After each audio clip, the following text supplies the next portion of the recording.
Yes, hello everyone. Fáilte Rashkity Cúilín Media. Welcome back to Cúilín Media. It is episode 29 of the channel since we launched it in September. It's me, Seamus Brady, joined by Matthew Hurley, and we have a bumper weekend of action from across the club championships to look forward to.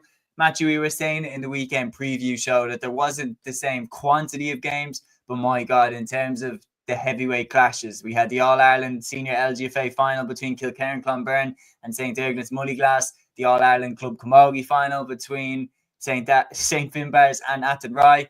We had the Ulster Senior Football Final between Scotstown and Kilcoo. History made across the board as well. Muckalee winning the Junior LGFA Championship has to get a shout for reasons which we'll get into later in the pod. But all in all, how did you find the weekend of action? Yeah, very good weekend of action in Gaelic games, of course, with the three finals and intermediate and junior and everything like that. And you might notice as well, for anybody that thinks, what jersey is your man wearing? Well, I'm wearing the jersey of the League Cup champions in Scotland, who won today against Celtic 3-1. Their second ever League Cup, and I think your second ever major trophy same earned. So congratulations to everybody across the pond there. Absolutely outstanding, buzzing about that result in particular. Look at the other games this weekend. Kilkerrin, Clonberne, what a record. You can't say anything else about them. Obviously, there is Ballymacarbery's record to catch. They've 7 All-Ireland won between 1989 and 1995. So hopefully, Kilkerrin, they've produced an absolutely unreal team and they don't look like slowing down anytime soon.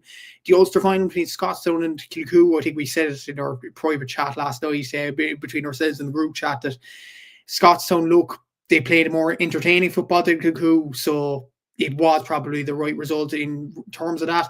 And in terms of the Camogie final today, entertaining game. Will you say maybe a Barrs slip up for the second week running in terms of the codes? Or an Athenry unreal comeback late by Trace Donoghue, of course, from midfield, and obviously the goal from Anna Jordan. But yeah, look, interesting weekend of action, and obviously the games are quieting down. Next weekend, obviously, we have 6 games only next weekend across all the grade, across junior, intermediate, and senior. So yeah, the games are decreasing, but I think that's a sign that Santi is just around the corner. Absolutely, and it's interesting because it's a different challenge, isn't it, man? Because let's be honest, when we were back in September and we're doing the stop the bus days, and the challenge back then was the quantity of the games, and it was like, we have to try and cover every club championship as much as we can and get to every code and everything like that. And just for anybody listening along, like all 4 codes across 32 championships, it's pretty tough, like, to cover them all. And but we managed to get it done, I think, to a good standard. And now the challenge is different. The challenge is there's less games. So therefore, the breakdown and the analysis has to be better because, you got to give these teams the respect that they're owed for getting this far in the competition. And the games are obviously increasing in importance along every single step of the way. And there is nothing more important in the club championship than an All-Ireland senior final. And we had 2 of them across the weekend. One on the Saturday, which was the football, and one on the Sunday today, which was the Camogie. And we're going to dive into them one by one. But first, if you are new on the channel, get involved in the discussion. Let us know what was your highlight from the weekend. What were the main moments that stood out to you? And if you have any questions as well along the way, drop them in and we will get involved with you in the discussion. I believe Liam is supposed to be joining us at some point as well. Aaron, I don't think is going to be around with us. I think 12 pubs might have hit him hard last night or something, but he's not with us here tonight. But anyway, Matthew, we will crack on here and we're going to start off with the All-Ireland Senior Football Championship Final. Kilkerrin, Clonberne, just keep going. It is absolutely sensational at this stage. Matthew, you know better than anybody that the stats behind this team. But Kilkerrin, Clonberne are one of the great dynasties that we've ever seen in Gaelic games. 5 All-Ireland Club Championships in a row. 53 games they've won in a row. They are absolutely generational, this team. They've the likes of Nicola Ward, Olivia Divley, players who would walk into any team in the country. To do what they've done is unbelievable. And the teams that they've beaten in the All-Ireland finals as well, from Kilmacud Crokes to Ballymacarbery to now St. Ergn's, who had beaten the likes of Crokes, Clonberne, Kilkerrin. Once again, Kilkerrin just proved they're a level above everyone else. They're a generational team. That's all you could say about this Kilkerrin Clonberne side. As you mentioned there, 53 games unbeaten or 53 wins in a row. Their last loss in championship football was against Mourne Abbey in 2019 in the All-Ireland final. That was it's just a sensational record for everybody involved. There are 5 All-Irelands in a row, 8 Connacht titles in a row, 13 Galway Senior Championships in a row as well. They're officially the second most successful LGFA team of all time in terms of putting together All-Irelands after Carberry obviously winning 7 in a row between 1989 and 1995. Like, they are going to be gunning for that record. It's as simple as that. And you look at every position on the Kilkerrin Clonberne team, it's full of inter-county quality, or at the very least, high club quality. You look at defence, you look at Nicola Ward, you look at Sarah Gormley, you look at Lisa Murphy in goal. In midfield, you have the likes of obviously Siobhan Divley in around that area. You have Louise Ward, absolutely superb players. Olivia Divley up front, Ava Noon up front, Lindsay Noon, Chloe Miskell. The list is endless. And when you put it together as well, Ailish Morrissey, who's a fantastic player as well, is actually out with an ACL injury. So that's another player to add to their bow as well. They have a fantastic group of players. They have a fantastic mentality. And I think one of the interviews last night, actually, TG Carr, one of the players were actually saying that they were happy just to get one in 2021 when they beat Mourne-Abbey. Or I think it was 2021, 2022, winning around that time. And they were happy just to get one on the board. They never would have thought in their million years that they'd win the next 4 afterwards. It's just been absolutely sensational. And even Argonauts, even after the goal by Leah Stewart in the first half, like Argonauts seemed to be getting a stranglehold on the game, and you were thinking 1-4 to 1-2 around the halfway mark. You were thinking, okay, Argonauts might put a bit of a onus on the game here. But as soon as Kilkerrin clocked the kick out, I would say, on Argonauts, they pushed up on them, and there was no going out from an Argonauts point of view. And when Lindsay Noon hit the back of the net in the second half, that was it. It's as simple as that. It was game over. And what impressed me most, their shooting wasn't great. It was 45% in the final. But what I will say defensively, and I looked at that this morning, I was thinking, like, they only conceded 2 frees inside their 45. They won 12 turnovers inside their 45. That's about an 86-87% tackle rate in their defensive line. Like, their tackle technique is so good, Kilkerrin Clonberne. Their defensive line is so underrated in many aspects of it. And I think many people look at Olivia Divley, Ava Noon, Chloe Miskell as being the stars of the show, Louise Ward to a lesser extent as well when you look at scores. But the main thing you have to look at with this Kilkerrin team is the defensive line. They're absolutely sensational. They don't allow their opposition players a sniff. Marie O'Neill, absolutely fantastic throughout the championship. I don't think she got much touches of the ball last night, to be honest with you. Cathy Carey only got 1 point on the board. Like, this is an Argonauts team that, to be fair, and we covered it in the preview show, had put up major numbers up until the final. And Kilkerrin just shut them players down. It's as simple as that. They were absolutely sensational. When you look at their defensive line, like Lisa Finnegan, only back from injury this season, Sarah Gorman, as I mentioned, Kathleen Mee, Niamh Divley, Nicola Ward, Hannah Noon, like absolutely sensational players there as well. And Siobhan Divley, who got the player of the back row in the middle of the park, they were absolutely brilliant. And like, they have a brilliant squad, they have a brilliant spine as well around the team. Like, imagine the club spine of Sarah Gorman at fullback, Nicola Ward at centre back, midfielder Siobhan Divley, Aisling Madden, half forward or centre forward of Louise Ward and full forward Chloe Miskell. You won't get Divley just chilling on the wing. It's crazy. You've got chilling at the wing forward. You got Eva Noon in there, a corner forward. You've got Ailish Morrissey, who isn't around for this year because of her injury. And it's like, yeah, for most club teams, that's the breaking of a team losing a player of that caliber. Like, that's the other thing is, like, when I'm saying about the dynasties as well, one of the main things for me that puts them up there with the great dynasties that we've ever seen is the way they're winning these championships. It's not close. Usually it's not close. Like, what was their average that they won games by? Like, what was it? Like, in the final, as you said, with 15 minutes to go, I had no doubt in my mind that the game was done. I was like, this is just because what Kilkerrin are is they're so strong around the middle. Nicola Ward, Siobhan Divley, Louise Ward, Hannah Noon. And teams find it so hard to get past that half-back line consistently. And the reality is once Kilkerrin had Argonauts boxed in, especially in that third quarter after halftime, that's where they did all the damage. And they got that second goal. And once that second goal went in, you just knew that the game was done because Kilkerrin's defence is too strong to concede the numbers that Argonauts were going to have to put up to do that. And Argonauts, are a quality side, but Kilkerrin still looked too strong from very, very early on in the contest. That's when you know how good they are. And the reality is, you look throughout the championship, they absolutely hammered their way through Galway again. They absolutely annihilated everybody in Connacht. They came up against Comer Rangers, the Munster champions, in the semi-final, and they held them to 3 points, made it look easy. And now in the All-Ireland final, they've won it by 6 points, and never once did I think that they were going to lose the game. They are simply the best. They are probably, they are without question one of the best dynasties. And you could argue they're up there because like the competitiveness of the games has got, you know, the standard has got higher and higher as the game has progressed. Obviously, in the early days of the codes and everything like that, you had a few clubs that were good at it.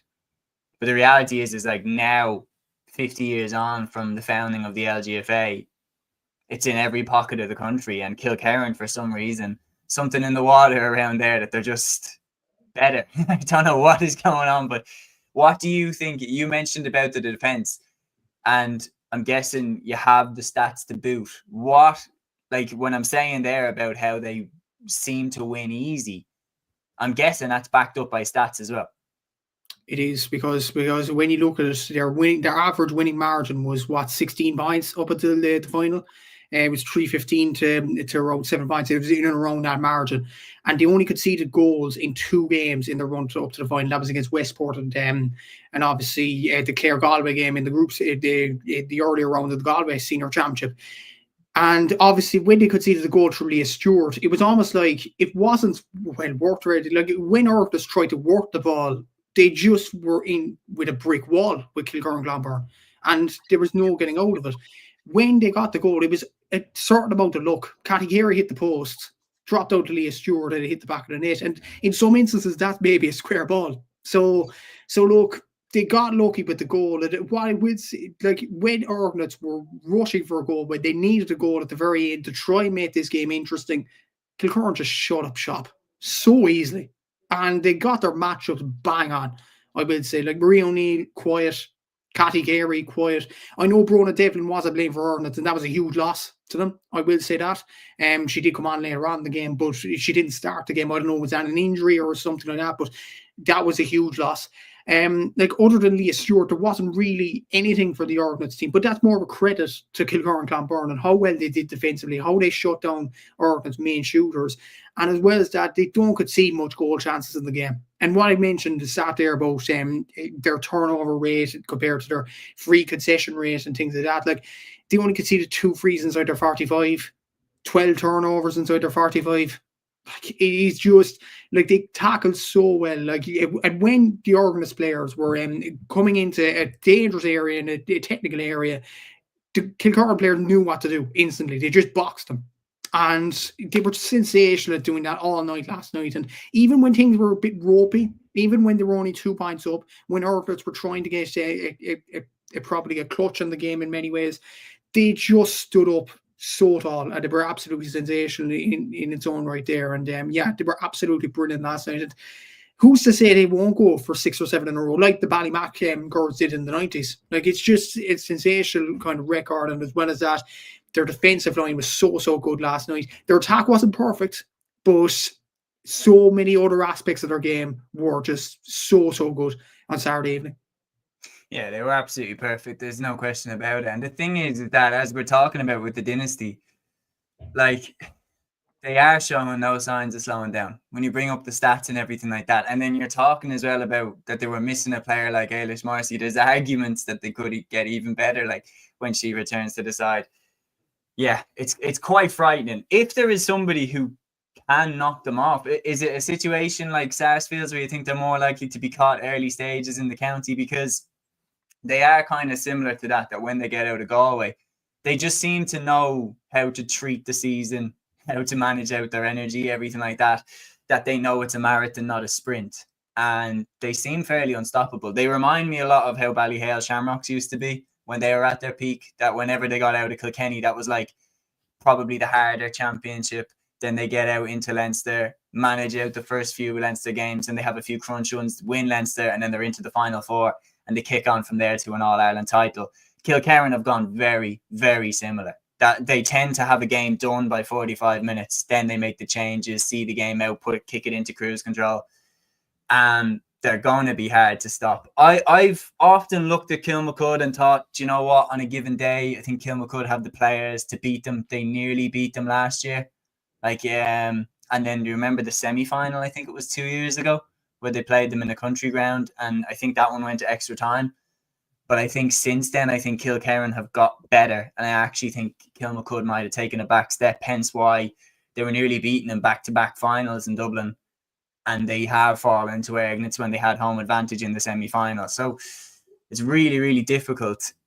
Can you see anybody beating them before they do the 7 in a row? I know that it's like we're talking about 2 years down the line here, but can you see anybody stopping them? They've beaten nearly everybody that they've come across, like 5 different opponents in their 5 in a row quest. They've beaten Mourne who were the side that beat them in the All-Ireland final in 2019. They beat Kilmacud Crokes, who were absolutely sensational in their own right in Crow Park last year, but they still got over the line there. Donaghmoyne, who won All-Ireland in the past, back in the 2010s from Monaghan. Obviously Ignitz, Ballymacarbery, one of the best club sides we've seen in LGFA history as well. Like, they've beaten nearly every side, every club side that seems to stand tall against them. Like, honestly, Seamus, I can't see anybody around the LGFA sphere stopping them. Never mind. Like, I don't think anybody in Galway is stopping them. I'll just put it straight like that. Nobody in Galway is. The potential thing that I would say, and it's not something that I would like to happen, I'm just going to preface it with that, but the curveball could be if they lose a couple of girls to the AFLW, if they lose a couple of girls to Australia, if Nicola Ward goes, or if Siobhan Dively goes, or someone big goes, all of a sudden they could lose 2 or 3 key players. Maybe then you could see them kind of take a back step, because I remember for Dunboyne, that was absolutely huge, losing Vicky Wall when she went down to the AFLW, because then she was still playing for me, but not playing club anymore. Similar thing with Kilmacud Crokes when Grace Cos went down to the AFLW. She wasn't playing. She was a big part of their team around midfield. So that's the curveball. But if they keep all their players, if they all stay and they don't go down to the AFLW, I don't see anybody stopping them, especially not next year. 2027, yeah, maybe we can have a conversation then, but I think they're definitely going to win next year's one, because they've won this one. I wouldn't dare say straightforward, but I would say that from the beginning, me and you have said they're going to win it, and not in any game at any point of the journey did I think that they weren't. Like, I thought that, I never doubted them at any stage of the journey. They are absolutely exceptional. Now the question is on where do they rank? I said one of the great dynasties in Gaelic games history. They have to be up there, but we've established that. But before we move on, we'll touch on St. Ignatz, because what a year it was for them. I mean, you're talking about winning the Antrim Championship, which is an incredible achievement, then winning their first ever Ulster Championship, beating Clonberne, who were fancied by everybody to win Ulster, and then beating Kilkerrin in the Ulster final, who have the likes of Maria Canavan, Aoife Horsk, really, really good team. They won that game easy. Then they go away to Kilmacud Crokes, massive underdogs. They beat Kilmacud in their own backyard in a fantastic display, and they were worthy winners. They get to the final. They've lost the final, but they put up a good fight, especially in the first half. And they put a bit of a comeback together in the final quarter. But they've had an amazing year. It's just Kilkerrin are like, they're just too good. But St. Ignatz had a majestic year. They had a fantastic year. We said it in the previous show that whatever happened in the final, they would have had a fantastic year, and we can't really mask over that. Like, winning your first Ulster Championship, winning the Antrim Championship the way they did, like rocketing home 40 goals on their journeys at the final before Saturday's game, beating Kilmacud Crokes, the first ever Antrim team to get to the All-Ireland final. That shouldn't be forgotten in the daylight. And they were absolutely sensational throughout the whole season. It was just in the final, it was just Kilkerrin got their matchups bang on. They nailed down Marie O'Neill. They nailed down Cathy Carey. And to be fair, you have to give a lot of credit to Leah Stewart. what a performance, I would say. Yes, she had 4 on her back, but I don't think she was playing around that area. She was spent most of her time up in the forward. She scored 1-2 from play. Very good display from her. And I wouldn't be surprised if we see her in the Antrim jersey next season. I don't think she is on the Antrim Intercounty panel, but if she is, look, she's another strength to the Antrim board with Marie and all them Antrim players, obviously Teresa Menon and all them. Like Antrim have some very good footballers that they should do very well in junior next year. They were very unlucky to lose to Louth in the junior final in the All-Ireland this year. But Argonauts, look, they'll take a lot of confidence from this journey. They've been on a brilliant journey themselves, and they didn't lose that badly to Kilkerrin. Like, let's be honest, Kilkerrin are just a class above. They're a sensational team, and we said it in the previous show, it's not disrespect to Argonauts that we're saying that that they're going to lose this game. It's just the fact that Kilkerrin are so good, and no team are going to stop them on their best day. And look, Argonauts had their chances, things like that in the first half in particular, trying to gain a bit of an advantage on them, but it just wasn't enough. And once Kilkerrin did box them in the second half, there was just no getting out from there. And yeah, look, Argonauts have had a fantastic season. That shouldn't be forgotten in the cold. They were absolutely sensational throughout the whole season, and they should be very proud of their efforts. One more thing as well, Marie O'Neill, she got a bit of a concerning injury, I think, towards the end of the game. Hopefully she's all good to go for the league next January and February. Hopefully she's all good to go, because she's had a fantastic year for Clonberne County this season, and hopefully her year didn't end on a sour note by gaining an injury, but hopefully she's okay, and hopefully she'll be ready to go for Antrim in January. Absolutely. Well, that brings a conclusion to the end of the All-Ireland Senior LGFA Championship for 2025, and once again Kilkerrin Clonberne are the queens of the championship. They are absolutely superb. 5 All-Ireland titles in a row. It is one of the greatest sporting achievements in Ireland in the 21st century. Unbelievable stuff from them, and their glorious run continues. Matthew, we're going to move on next to the next game, which is, of course, the All-Ireland Senior Camogie Championship Final, which took place today, and this one did not have a definitive ending. Athenry won 12, St. Finbarr's 15 points at Croke Park. This game took place today, of course. Look, the reality is, this game, we knew coming in, this was going to be toss of a coin for who won this one. We knew this game was going to be so close. Athenry against St. Finbarr's. It finishes level. We have another day out. Yeah, it was kind of a game. It was kind of a mad one. Like in the second half, the Bars were 6 points up, and when Emer Hurley puts the ball over the bar, you're thinking, okay, the Bars have this wrapped up, and it's going to be a historic achievement for the club in being the first club ever to win an All-Ireland Senior title in 3 different codes, and the history was on the shelf there. Then Therese Donoghue, who's absolutely sensational throughout the game, it gets a shot off, hits the bar, and then Anna Jordan puts the ball in the back of the net, and then there's a bit of nervy moments. The Bars, to be fair, I think they could have put it away earlier, I would have said, in fairness. Like they had their chances, the likes of, obviously, like Kiva McCarthy had a big chance in the second half. Elliot Wiggington Barrett had a huge run as well, passing it off to Emer Hurley, and the ball ended wide. And there were huge chances just to put this Athenry team at arm's length and away out of the Dolphins. But at the same time, once the game was 2 or 3 points, Athenry were always going to get back into the game. 2 free throws have been a rabbit, and they're back in it, back in it with a 1 point game. Bit of a scuffle on the field.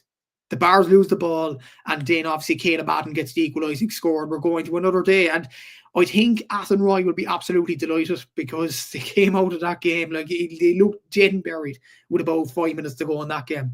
But I think the Bars, and I seen Stephanie Pudge, the captain for the Bars as well, a shot of her at RT after the game, and she looked absolutely devastated like the rest of the team.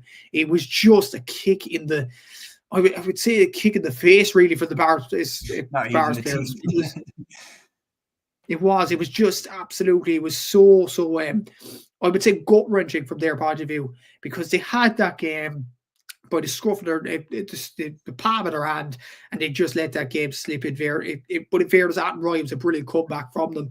But Bars will be very, very disappointed over losing that game. Not losing the game, it was still a draw. There was another game to play at the start of 2026, but it almost felt like a loss, really, for the Bars. They had that game by the scruff of the hand, and they just let it go. It was just so unfortunate.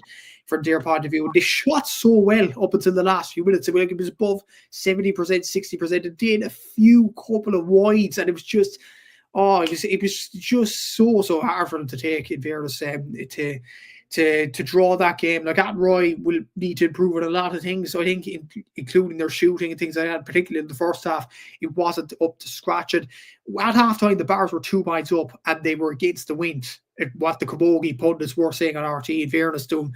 And I thought the Bars would have wrapped it up, and especially when there were 6 points up, they kind of have it here. But ultimately, Attenroy came back into the game. You have to give them a lot of credit over that. But for the Bars, that is a bad draw to have, in fairness to. Yeah, well, we are going to give you a break there to have a sneeze if you need it, because Liam is here and he's jumped into the studio. Welcome, Liam. Howdy, lads. How's things? What's the crack? Welcome to the breakdown of the weekend. First thoughts, we'll just get your thoughts very quickly because we have just moved off the game, but Clonberne beating, of course, St. Ergnitz yesterday, 5 All-Ireland titles in a row. We were saying one of the great dynasties in the history of Gaelic games, for sure. Yeah, absolutely. No, and it's a great achievement from them to, I suppose, I'd say about 5 or 10 minutes into the second half, I became very, very sure that they were going to go on and win it, because the first half, was sort of even enough. Obviously, Ergnitz did themselves very proud in the opening half an hour to only be a couple of points down. They got the goal, which was very, very impressive. But I suppose, yeah, as the second half was kind of dragging on, the first couple of minutes, unfortunately, from an Ergnitz perspective, it just felt like it was game, set, and match, to be honest. Once Lindsay Noon got the goal, and it was a mountain decline for them from there. But listen, it's a great achievement still from Moneyglass to have gotten to the final, to have won the Ulster Championship, won the Antrim Championship, and yeah, listen, only losing by 6 points against this team is absolutely no disgrace at all either, to be honest with you. Like, this is an unbelievable panel. It's an unbelievable club, Kilkerrin, and congratulations to them. I believe I think they're going for a record in a couple of years' time. It's a record 7 or 8 in a row. I'm not sure if 7 or at this rate you'd put your house on them doing it, bar serious injuries over the next couple of years, or anything like that. I was saying AFLW for me is the curveball. Yeah, they take a couple of their players, but yeah, absolutely. I don't think anyone's stopping them. Well, nobody's stopping them in Galway anytime soon. Nobody's stopping them in Connacht anytime soon. It's realistically one of the other provincial winners that you'd have hopes for. But then again, when you see how much they've basically battered everybody else from provincial winners over the last couple of years, it doesn't bode well for the rest of the country. But yeah, congratulations to them. Remarkable achievement. And yeah, I hope they enjoy their celebrations. But congratulations to St. Ergnitz as well. Fantastic year for them. Yeah, it was a brilliant year. There's no question about it. And then, of course, I'll throw it right back to you, Liam, because you were in Croke Park today, All-Ireland Camogie Final. I was just chatting with Matthew there. Will it feel like, what was the feeling in the ground? Was the feeling in the ground that Attenroy got out of jail, or was the feeling that if the game had gone on for another minute, that maybe Attenroy would have stole the win? Like, what was the atmosphere like? If the game had gone on another 60 seconds, we'd have an All-Ireland winner in Attenroy, to be honest with you. The momentum that they got from the goal. And I was sitting, me and Killian Whelan were doing the commentary for the Camrose game before that. We stayed around to watch the second game, and we said it ourselves. It got to a point where we just said, this game, it surely has to be over. It was, I believe it was 15 points to 8, or was it 15 points to 9 going into the final 2 minutes before stoppage time was added on, or anything like that. And like we were saying, they need 2 goals to draw this game or win this game, whatever. And I said, they're not even going to get one, because it just didn't seem like they were going to get a goal. They were not able to break down. Like, Finbar's defense was absolutely excellent. They were hunting in packs. They were defending fierce well. They got their matchups right. There was constantly 3 or 4 players chasing an Attenroy player at each junction. They weren't leaving them options. Even if, say, a player was down in the corner, down, say, the Davin stand side, beside the Hogan as well, around that corner, even if they tried to deliver the ball over across, trying to get the ball into the box, whatever, the swarm of bodies that were in blue, like, it would have just been impossible. So I really said to myself, if there's going to be a goal, we said it has to be a mistake, penalty, something like that. It's got to be a free goal. And in a way, it kind of was. The ball coming off the crossbar, and then you had Anna Jordan coming in and just pulling on. I'm pretty sure it was her. I think it was her that pulled on it, because there were 2 of them there, but I'm pretty sure it was her that pulled on it in the end. And yeah, all of a sudden then they've just got this excitement built around the Athenry support and the Finbars. I could see some of their management just starting to think, oh, okay, right. Because they were home and hosed. The game was done. It was over. Like, Finbars had one hand on the cup. And then just out of nowhere, like, it was such a dramatic end to the game. And in fairness to Athenry, they showed great character to come back in the end because, like, during the first half, we were saying Athenry had to keep within touching distance of Finbars. They can't allow them to get, a big scoreline because Finbars have the attack. They have the forwards to go and punish you and see the game out, whatever. Whereas we felt maybe Athenry didn't. But getting the goal, they got it at the right time. They got a 45. They tapped it over, won the next puck out. And from there, yeah, just an unbelievable point by Spina Rabbit at the end to level things. And yeah, they fairly announced the replay fairly quickly. It'll be the weekend of the 3rd and 4th of January. So it's a bit unfortunate for them that they had to think about it over Christmas. But regardless, it was a fantastic final, fantastic dramatic end to it. And thoroughly enjoyed it. Yeah, it was a brilliant game. There's no question about it. Matthew, you mentioned as well about like the comeback and everything like that from Athenry. What changed?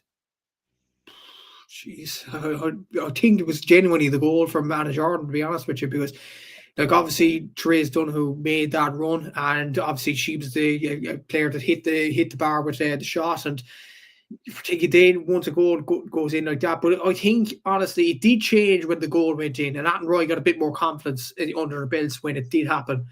But as I said to you before, Seamus, the Bars had plenty of opportunities to put them away. There was one in particular, I think they were a point or two up, and Ellen Wiggin, the Bar, brilliant player, by the way, obviously, and a very pacey player, coming onto the pitch. She raced down, beat the Athenry defender for pace, and you're thinking, okay, maybe the eyes light up, maybe the goal is going to go on, but surely you have to put this over the bar. She passed it off to Emer Hurley, okay, that's fine. Pass it off to Emer, put it over the bar now.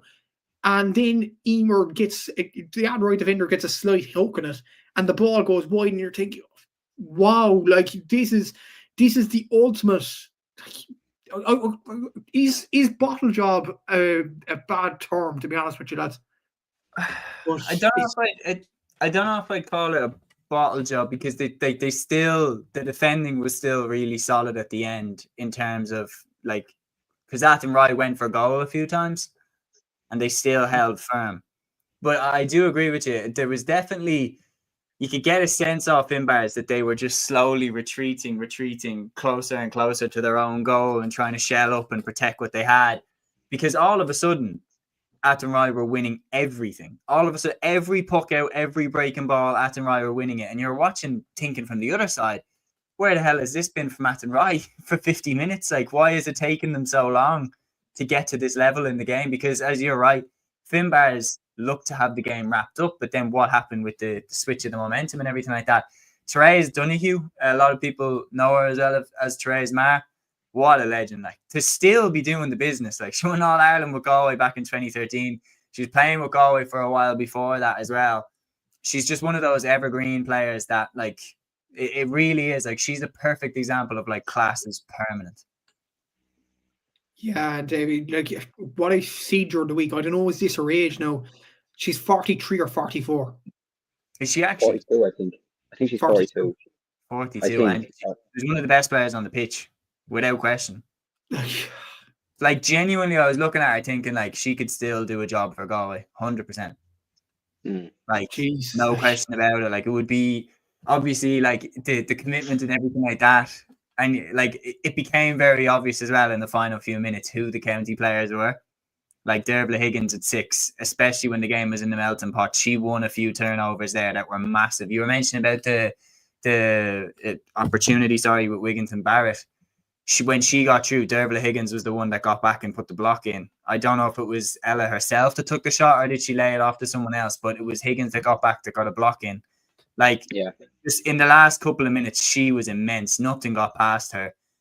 She dispossessed Kate Wall as well and got a sideline cut at a crucial stage. Like, she was just a brick wall in that dying few moments where Athenry needed to keep winning possession and everything like that.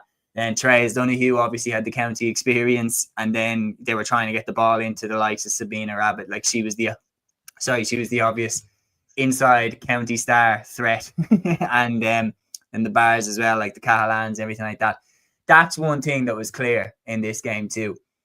that was as good a job as I've seen anybody in the club championship do on Orla Cahalan. They neutralised a lot of the Bars' threats quite well, I thought.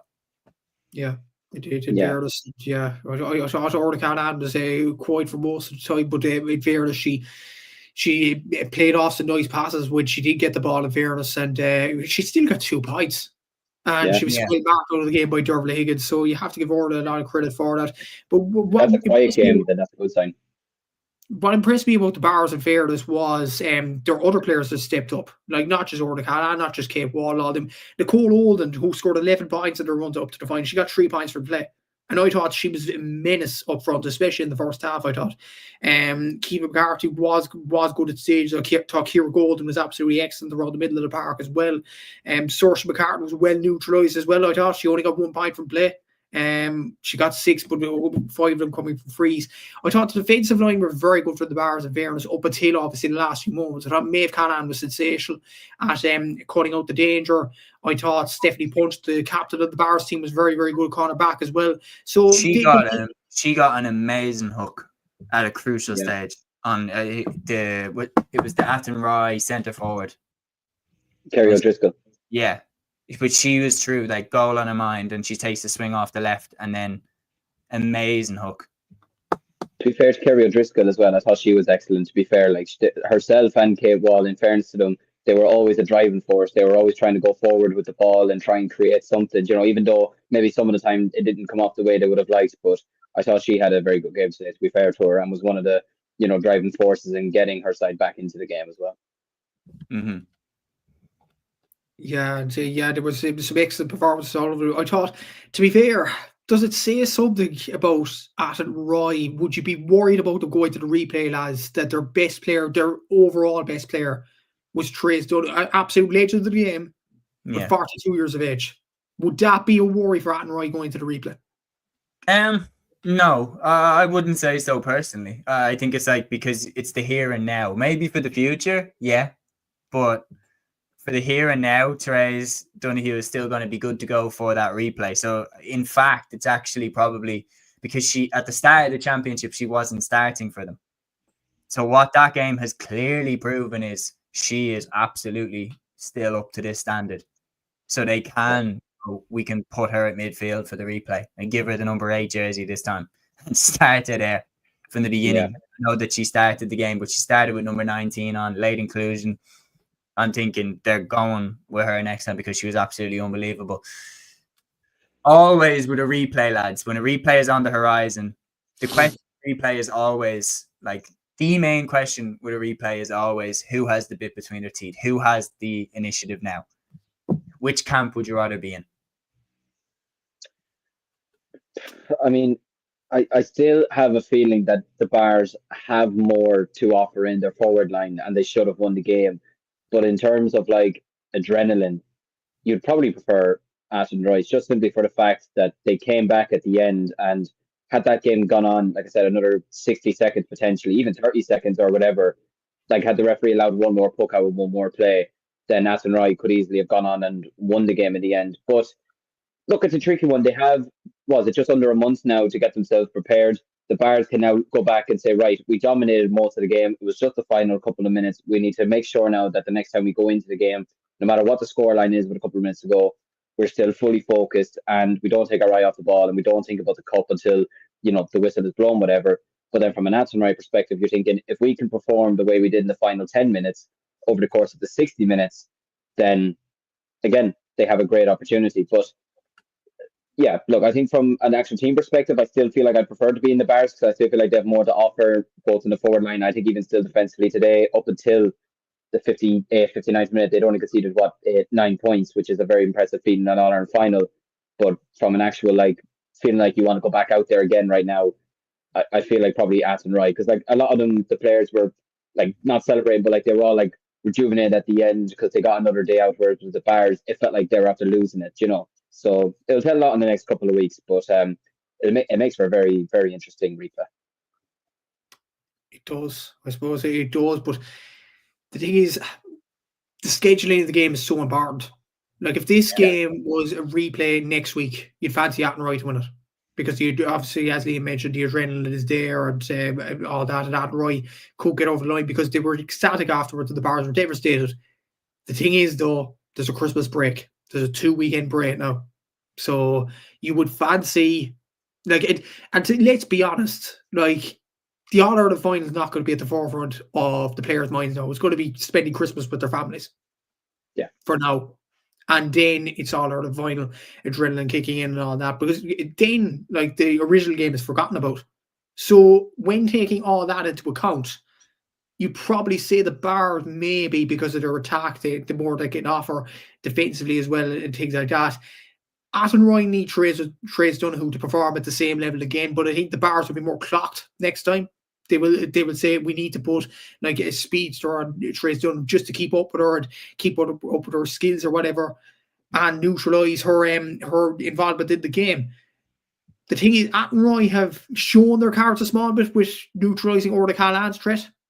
They were going to put Dervla Higgins on her, so the Bars might come up with a plan to try and take Dervla Higgins out of the game as much as possible, if that is possible in any way. So I think the Bars probably, in that sense, probably would have learned more, and their attack and offer more, as Liam mentioned there. And the break, I think, it suits the Bars way more than it does Athenry. So it might age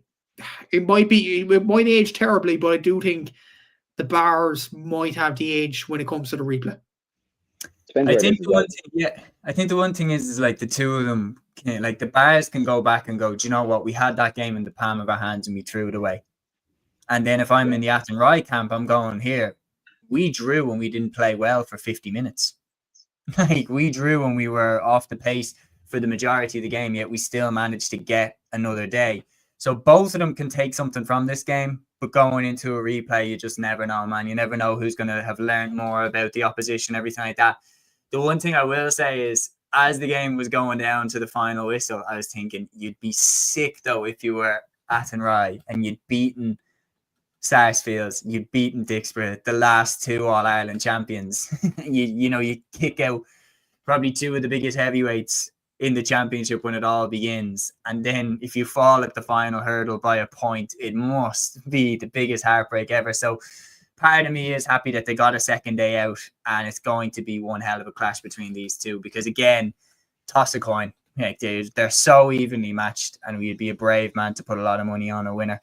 Anyway, that's the All-Ireland Camogie Final recapped. We're going to move now up north to the Ulster Senior Football Championship Final. And what a win this was for Scotstown. Scotstown, 19 points. Kilcoo, 16 points after extra time in the athletic grounds. Scotstown win their first Ulster Senior Football Championship since 1989. And they had to do it the hard way as well, beating Kilcoo after extra time.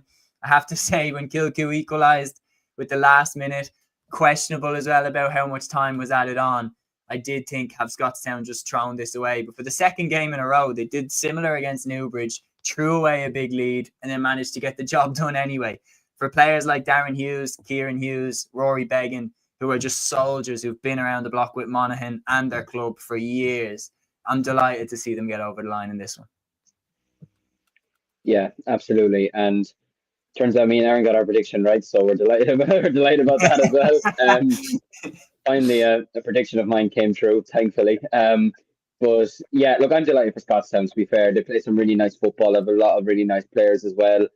And this is the thing, I was not enjoying the first half, I'll be honest with you. I wasn't enjoying it in the slightest. I thought it was a terrible, terrible game of football in the first half. I think you said it yesterday, Matthew, in the group chat. I think Kilcoo held on to the ball for 4 minutes, and it resulted in a Scotstown turnover and a score. Do you know what I mean? Didn't score for 20 minutes, Kilcoo. Yeah. Like that's madness. Like, I'm sorry. With the new rules, how are you still boring with the new rules? Just a point as well, lads, to make the stat even more embarrassing from a Kilcoo point of view. Their first shot came after 20 minutes. I was about to say, wasn't that their first shot as well? The one that just went curled wide. Yeah. That's bonkers. Like, you're just thinking with the new rules, you're thinking, surely you have to shoot on side. Like, you're keeping the ball for 4 or 5 minutes. The one thing is, there was a bad wind. But still, it was a massive wind. It was a massive wind, and that was something that did sort of concerned me for Scotstown at halftime. And then they came out the second half, and it's almost as if the wind was no factor at all, to be honest with you, because they were still kicking points. Okay, Kilcoo started kicking their scores as well. But as the game was progressing, I actually was thinking, do you know what? Scotstown have it here. They're going to do it. They're going to actually win it.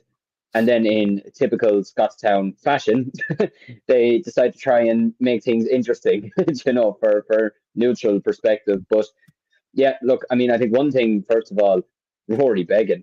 I think we said it at the start of the year as like a joke that he could end up as the top scorer in the inter-county season. 11 points.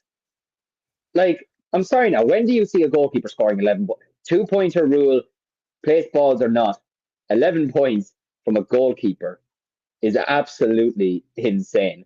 And some of those kicks as well. Tag on to that, Liam.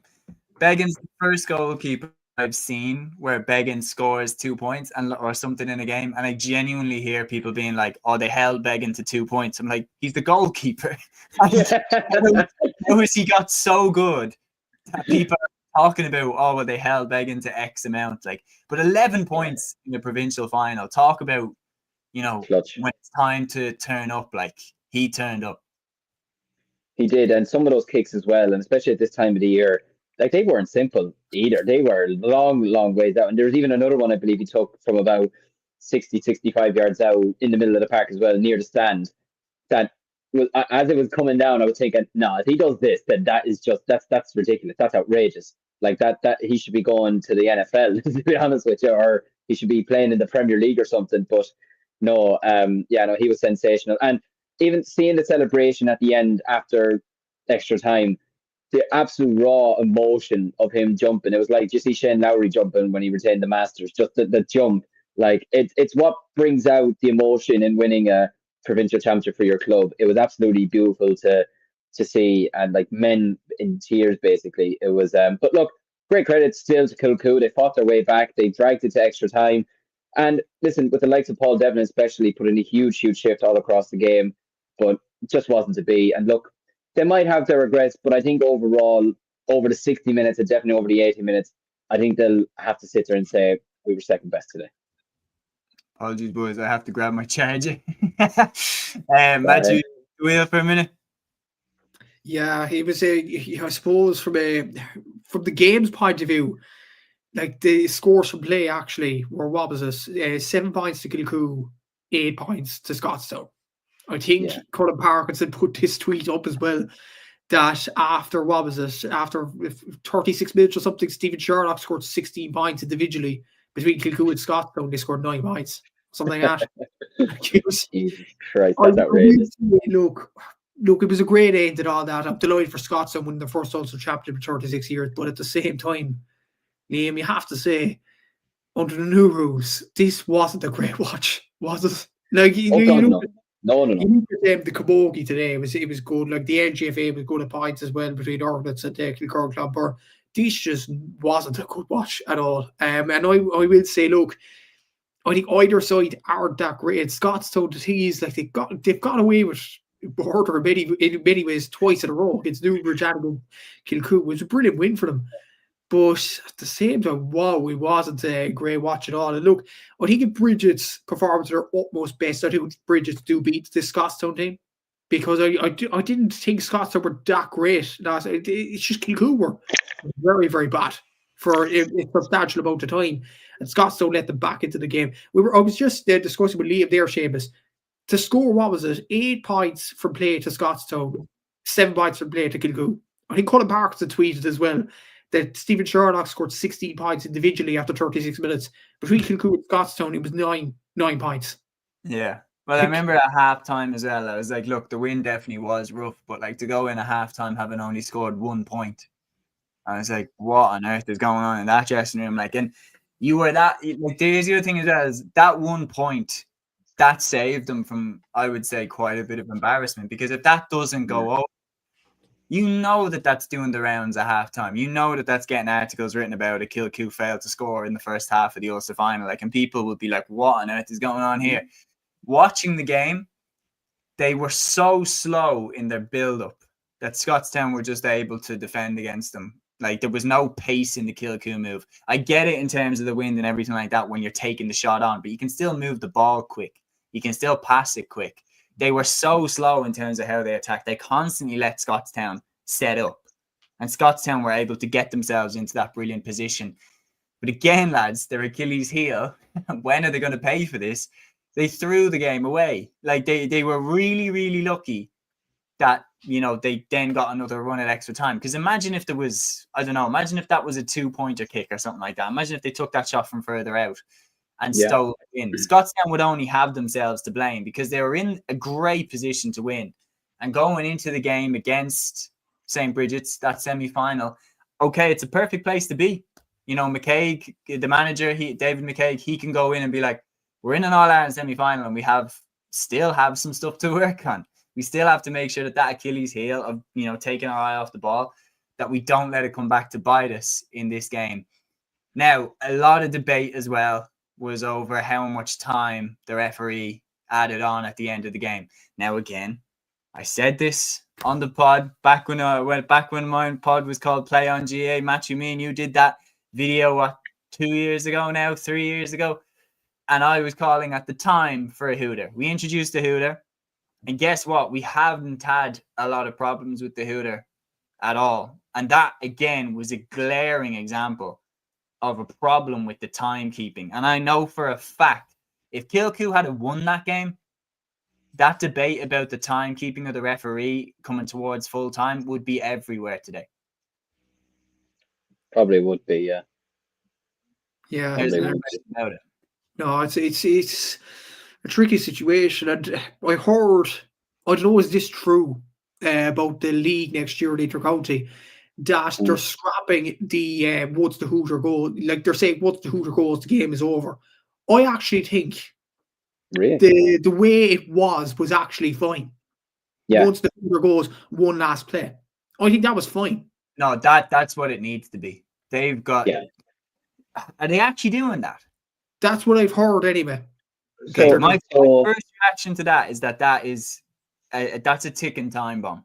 Like 100%, that's a ticking time bomb. I give you 2 examples of that. 2 examples. Number 1, we've already seen it cause big problems. Do you remember in the league, Meath against was it Cavan? Meath against Westmeath.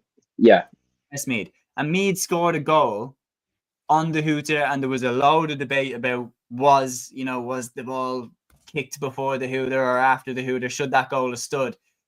If they had one more play after, okay, maybe there would have been a bit of debate about should Westmeath get one more play, etc., etc.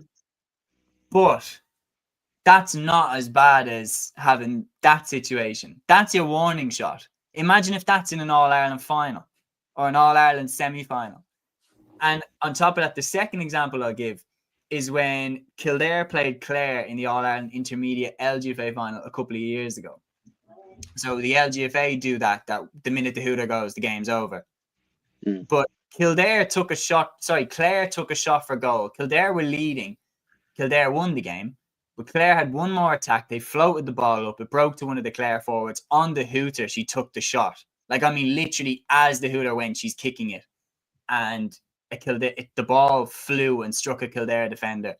And then that's it. But if that ball flew into the net, it would have been completely up to the referee to decide, did you kick it before the hooter or did you kick it after? It's a ticking time bomb. I'll stand by this. And I'll say it whenever it kicks up. I told you so. That's going to cause a problem. Yeah, I suppose it. Oh, there he goes again. Oh, there it is. Hay fever's kicking in, Matthew, is it? Yeah, the Christmas season. But yeah, no, it's the hooter.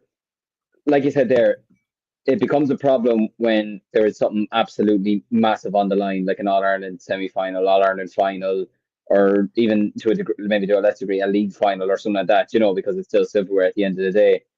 But look, I think the way the hooter is, we had it this year, was absolutely fine. It goes, but then you have maybe one last attack, and then as soon as the ball goes dead, okay, the game's over. Similar enough to to rugby. You know, the clock hits 80, but the game doesn't end. You know, it ends when the ball goes out, or obviously if you win a free or a penalty, whatever, you can take it, whatever. But yeah, I don't know. I wouldn't be doing it like LGFA. I think even the LGFA should change it to, you know, yeah, if the ball is still in play, let it play out and see where it goes from there, rather than just like, could you imagine? I don't know, just an example. Could you imagine Kerry are playing, just for instance, Dublin in the All-Ireland final next year? Dublin are winning 14-13. David Clifford has the ball. He's about to kick a 2-pointer. Whistle goes. That was I'd be happy. I'd be happy. Yeah. I'd be like, yeah, don't let David Clifford do. Well, you'd be delighted, but I'm just saying, like, it would cause. Become biased real quick if that happened. I never would. Podcast that night. I love the referee. I love the system. But I always said this is the right way. But yeah, I'm like, it would just cause such uproar, and I don't know. It nearly would be, obviously if you won the All-Ireland it'd be great, but it'd be no benefit to anybody to a degree. So I don't know. I'd be in favour of just, I think, leaving it as it is. But yeah, we'll wait and see how it goes. I've just got confirmation. I see an RT article. This was on the 2nd of December, so it's pretty recent. The top line is Central Council have decided that the hooter in the league and the championship Gaelic football will signal an immediate end to games next season. And they're saying the reason that they're bringing this in for the league and championship is because some games extended well beyond when the hooter was sounded in the league and the championship, which I don't think was a problem, but most people don't think it's a problem. Yeah. But how long did they go on for? Like 5 minutes? Most games getting at a time of 5 minutes. And the thing that always annoys me is, as a fan, is like, it's so easy to time waste, and it happens all the time. And it's so frustrating when you see a goalkeeper move slowly to take the kick out or take the puck out, or then all of a sudden everybody has cramp, and all of a sudden, you know, the physio needs to come on the pitch to help someone put a contact lens in, you know, all this stuff. And you're just like, it's so rinse repeat every year, every game. And I'm always like, can they not fix this? It is fixable. Other sports have taken care of it. And if you make the time more efficient, you do kill a lot of time wasting measures because they become irrelevant. The reason that teams keep doing them is because they work. They do kill seconds. They do kill time. And the other thing as well on top of that is, how many times have we seen it where it's been unbelievably apparent that the referee is like allowing another play potentially for a draw? Like that maybe they feel a bit of pressure, that maybe they've been a bit unfair to one of the teams, so they allow one more attack. And it did feel like that with the Scotstown Kilcoo game, that like he let that game go on for ages. And then the minute Kilcoo equalised, he blew it up. And I was like, what the like did that 4 minutes of added time, and they kicked the equaliser on 5 minutes 30 seconds into added time. Like, so they got 90 extra seconds for what? What happened? And the other thing is as well is that it's a constant problem. And eventually they're going to have one day where it's going to happen in an All-Ireland final, where there's going to be massive disputes over the time. And I just think with the hooter, the perfect system, as far as I'm concerned, I've always thought this, the perfect system is the hooter and then one more play, and that's it. And the clock stops on every big stoppage in the game. So if someone gets injured, the clock stops. If someone's time wasting, the clock stops. If there's substitutes being made, the clock stops. Yeah. Things like that could kill a lot of time wasting measures and make sure that you're getting as close to 70 minutes being played as possible. 100%. Yeah. Well said. Exactly. Yeah. I don't get down off the soapbox anyway. I don't think anybody's in disagreement over that. I'm just puzzled as to why they're changing the rules when it actually worked well. Even though there are some complainers, and it's like you can't please everybody. Yeah. No. It's just I think it was so needless, to be honest, to change it. I think the way it worked, like I bring it as I have an example that I went to a game, Cork against Roscommon in Portlaoise. Roscommon needed a draw to stay in the championship. They were 2 points down, and they had one more play to decide whether to stay in the championship, go into the preliminary quarterfinal or not. And Cork knew that too. The hooter sounds, Roscommon tried to build it around for the last play. Dermot Burta eventually has a 2-pointer kick. Daniel O'Mahony blocks out the ball. Sean Bowler kicks the ball out. Game over.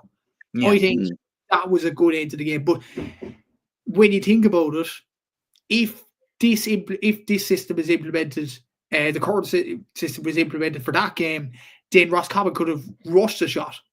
And the ball would have ended wide or something like that anyway, and there would have been disputes over it. So look, again, I agree with you. They know exactly how long they have left. They can look at the clock and go, we've got 40 seconds left to run this. And let's be honest about it, we've seen it with perfect effect in the All-Ireland final. Do you remember when Paddy Clifford hung on to the ball and then David Clifford timed his run to get that 2-pointer just on the stroke? Time? Like, that was a real thrilling way to finish the first half. It was a superb way to do it. And the way he ran off as well. Like Peter's saying here, they're too impatient on rules. They won't wait for the cement to set. They just rip it out. But my thing is that they'd already seen evidence that this works. Why change it? And I get that, you have all the rules. I would have been amazed if all of the rules that made the game better got through, because you're always going to have people that want to push back on certain rules and stuff like that. Yeah. In my opinion, what is naturally going to happen is someone is going to get screwed over massively by this. Like either a club or a county is going to get screwed over by the timekeeping, and then they'll probably change it again. But until then, they're probably going to stick with the status quo. My thing with it is like the referee has enough on his plate with refereeing the game in terms of making sure that the fouls are being called correctly and everything like that. I would look at, like, especially for the inter-county games, the All-Ireland finals and stuff, take the timekeeping out of the referee's hands. Like, make his job as easy as possible. Make it that the referee only has to call the fouls and not add on correctly how much time and everything like that. Timekeeping over to a fourth official or someone, as far as I'm concerned. But anyway, Peter here saying, hey lads, mighty win for Scotstown. A scrappy game. Think the Bars have to be good at. They nearly had 1 foot up the steps. Galway hurler Pádraig Mannion in the Athenry backroom team with Joe Rabbit. Peter with a good question, lads. What do you make of Clontarf's motion going to Congress that county players must play X minutes or X club games per season? I seen something. Was that like a Leitrim club that was pushing for a motion? I seen it on Sports Show that a club is pushing that county players would have to be selected from the clubs that are in that county championship or something. So it was like a knock-on effect would be like Shane Walsh wouldn't be able to play for Galway because he's playing with Crokes or something like that. Or maybe am I misreading it? Or what, that he had to play certain minutes with Kilcoo in order to play for Galway? Or I don't know. I seen, to be honest, Peter, you caught me a little bit off guard. Peter says Leitrim club pushing that argument. I did see something about it. But yeah. Yeah, I'd say we'll probably leave it just for now because we're not brushed up enough on it, I think it's fair to say. But jumping back into the game before we wrap up on that game, just want to say as well, incredible achievement by Scotstown. First Ulster title since 1989. And as well, to beat a team that hammered them the year before is no mean feat. They were absolutely superb. They deserve the victory. They deserve their celebrations. They'll have a good Christmas. And then they'll get into the All-Ireland semi-final against St. Bridget's. Looking at the rest of the games, so across the weekend, we had the All-Ireland Intermediate LGFA final. Knockbride of Cavan, they beat Caltracoons of Galway by 3-10 to 4 points in Croke Park. And we had the All-Ireland Junior LGFA final where Muckalee of Kilkenny remarkably beat Cromain of Kerry by 113 to 2-9, and that was in Parnell Park. Matthew, you've had your eye on this one throughout the season. Take it away. What an incredible result this is. It was a superb result for Muckalee, in fairness, and it's just brilliant for Kilkenny LGFA that they have not just a provincial win but an All-Ireland win to boot as well, and it just boosts the profile of Kilkenny LGFA. And the more teams we want, the more teams are successful, the better in terms of the sport, because you look at Kilkenny in men's football, they're in the junior championship. You hope one day they'll be in the National Football League. For now, though, they're slogging over with London, New York's B teams, which isn't the right way to go. But you look at the LGFA team, they're in the little Division 4 for a number of years now. I think this is their third year in a row next year that they are in that division. And now you look at Muckalee, who have the majority of the Kilkenny LGFA team, and they go ahead and win the junior championship. I think it's one of the stories of the year. I think it's a sensational story in more ways than one. And when you look at some of the players involved as well, like I've kept my eye on this as well, like Katie Nolan, who is a brilliant player for the Kilkenny Camogie team, and one of the probably the main players of the Kilkenny forward line. She scored 10 points in this final in football out of 113. Very good display from her, in fairness, and she got the winning free at the very end when Cremon obviously had a goal at the end from Roisin Griffin and the point from Marianne McDonald, and you're thinking, okay, the Kerry crowd, they're going to gain up on them, but then Muckalee, what a way to win it, obviously with Katie Nolan striking the winning point. And obviously I've seen photos of herself and Edwina Keane, the Kilkenny Camogie legend, obviously with her as well, who plays full forward on this team. It's great that some of the Kilkenny Camogie greats and brilliant players actually put their weight in many ways to the Kilkenny LGFA story, and it's absolutely brilliant in so many ways. And I think that's an indication that everybody in Kilkenny wants LGFA to develop. And I think it's a great thing as well. Laura Green got an early goal in this game. Katie Purcell got 3 points as well. So very good display, very good win for Muckalee, in fairness to them. And what a win and what a way to do. Look, you have to give a lot of credit to Cremon. They stuck with them. Ema Burkett, good display with 3 points. Roisin Griffin had a brilliant display with 2 goals and 3 points. Mary Kate Smith also scored. Maggie Quirk as well, and Marianne McDonald. So it was a good display from Cremon. To only lose the All-Ireland final by a point is not a disgrace. And what a display from them in many ways this season. But it is Muckalee's day, it's Kilkenny LGFA's day, and absolutely brilliant win, and congratulations to all involved. As for Knockbride winning the intermediate crown, they were well in control of this game at the intermediate. They were 2-3 to no score up at halftime in Crow Park, and it just looked like Culture Coons just weren't at it, the races at all. In fairness to Abby Connor, she got 6 points. Gia McCabe got the player of the match award from TG Carr. She got 1 goal and a point. Sarah McCabe got a goal from a penalty as well. Katie Rogers getting a goal kind of to wrap it up in the second half.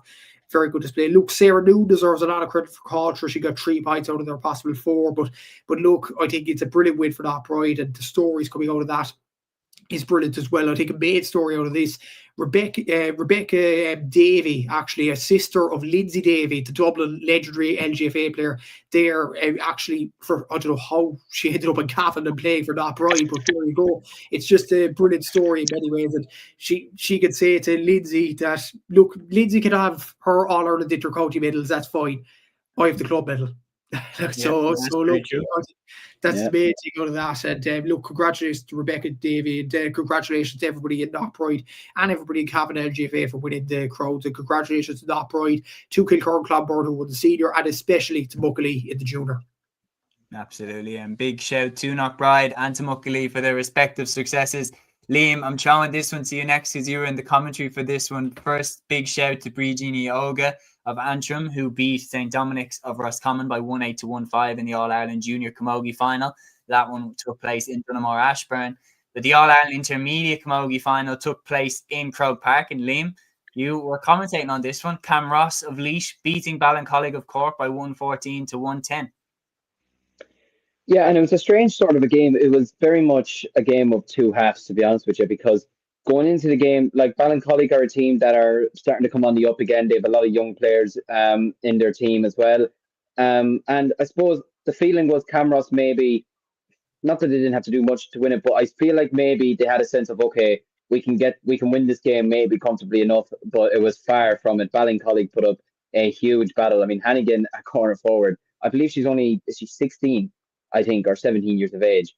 And the goal that she rattled in was absolutely, you'd swear she'd been playing for 15, 20 years. Do you know what I mean? Like, absolutely unbelievable move.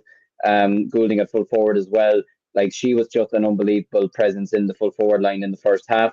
But I think Camross got a grip to it in the second half, especially. There wasn't, like, they didn't concede a score from play in the second half, Camross, which when I said that, when I was interviewing some of the players afterwards, they were kind of looking at me going, Jesus, way to boost our ego even more, you know, after winning an All-Ireland. But yeah, no, like, it was an incredible achievement from Camross. Sarah Ann Fitzgerald had just a game of her life. She was absolutely sensational. It was an unbelievable achievement from them. She took one hit in the second half when she was going to hook a ball, and she came back onto the pitch. She had a big bandage over her head, and we said it on commentary. She looked like she'd been through a war, like an actual legit war. Like, it was heroic to see. And yeah, herself, Amy Collier got 3 points from midfield. She was absolutely sensational. Grania Delaney had a superb game. Scully Wingford worked her socks off. Erin Walsh, very unlucky not to get a goal or two, to be honest with you. Got to give great credit to Hartnett in nets for Ballincollig. She pulled off some unbelievable saves, especially at the start of the second half. And look, the goal from Fitzgerald was, I mean, it was a typical old school pull on the ground into the back of the net. I mean, you love to see it, don't you? But yeah, look, it was a fantastic second half from Camross. They took control and they managed to win the game out in the end. And it's an incredible achievement for Arian Delaney. I've been speaking with him a lot the last couple of weeks. He's a passionate Camross man. They're passionate about their hurling and their camogie and everything down there. And as he said, there won't be a cow milk in Camross. There won't be anything done in Camross for the next 2 weeks or 3 weeks, or as I think he said, they might not be done for the next year, to be honest with you. But no, they're a tightly knit group. They're a great group, and I believe the centre back, Donna Mortimer. I think she's actually, well, I don't think she actually teaches her, but Erin Walter at corner forward, I believe she's one of her students, which is even funnier. Like, you know, but it's a great thing about GEA that, like, you know, she's in the same school as she's teaching in. Do you know what I mean? It's fantastic to see, but yeah, it's an unbelievable achievement for them.